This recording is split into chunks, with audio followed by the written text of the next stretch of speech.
Oke, selanjutnya kita akan bahas soal nomor 3. Ingkaran dari pernyataan semua makhluk hidup perlu makan dan minum adalah. Oke, berarti di sini kita disuruh untuk mencari ingkaran. Ingkaran itu apa sih maksudnya gitu ya? Jadi ingkaran itu adalah negasi. Jadi kalau misalkan ini kalimatnya adalah kalimat P, waduh, maka ingkaran itu ya berarti negasi P. Gitu. Oh, oke, langsung aja. Oke, langsung aja kita jawab. Jadi, di sini aku udah buat kalimatnya, yaitu semua makhluk hidup perlu makan dan minum. Jadi, di sini aku bagi dua bagian gitu ya. Pertama, aku ambil semua makhluk hidup.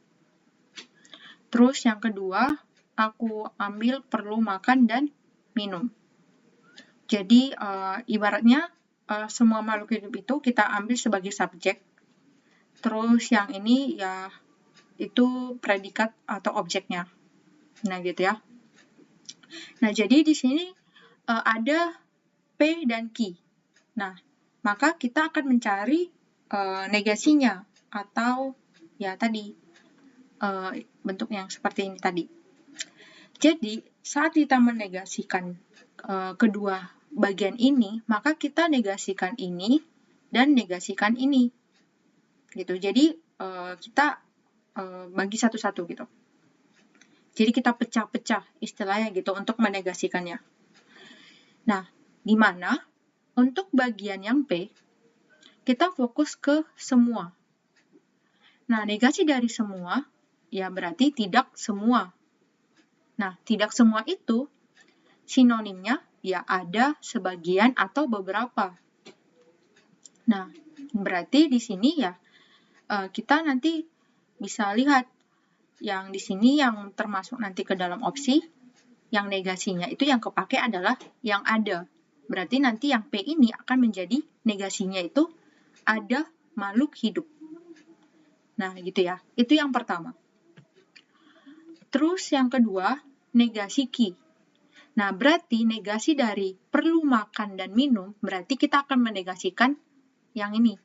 Negasi dari perlu, ya tidak perlu. Nah, yaitu yang ini. Terus, yang ini, kata penghubung, juga kita harus negasikan. Nah, negasi dari dan, yaitu atau. Nah, negasi atau, yaitu dan. Kayak istilahnya antonimnya lah. Antonim dari dan, atau. Antonim atau, ya dan, gitu. Nah, sementara ini tetap. Jadi, yang ini makan dan minum. Jadi, negasi Q adalah tidak perlu makan atau minum. Jadi, kalau kita gabungkan ini, negasi P dan negasi Q ya, berarti yang ini negasi P, yang negasi Q-nya tidak perlu makan atau minum. Nah, tinggal kita tambahin kata penghubung. Ya, istilahnya gitu, yaitu kata yang, gitu ya. Nah, jadi kita dapatkan negasinya itu ada makhluk hidup yang tidak perlu makan atau minum. Nah, gitu. Jadi yang perlu kita negasikan itu yang pertama adalah subjek. Pertama subjek, terus yang kedua setelah predikat. Ya istilahnya gitu. Setelah predikat atau apa lah gitu. Istilahnya setelah subjek berarti yang kalau nggak predikat apa gitu. Makanya gitu. Nah, jadi ini dinegasikan, terus kata penghubung juga akan dinegasikan. Jadi jangan sampai kalian buat ada makhluk hidup yang tidak perlu makan dan minum. Nah, itu salah.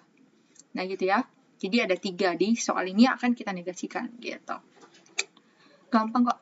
Oke, jadi jawabannya opsi yang B. Ada makhluk hidup yang tidak perlu makan atau minum. Yes. Opsi yang B. Gampang nih mah. Yes, mantap.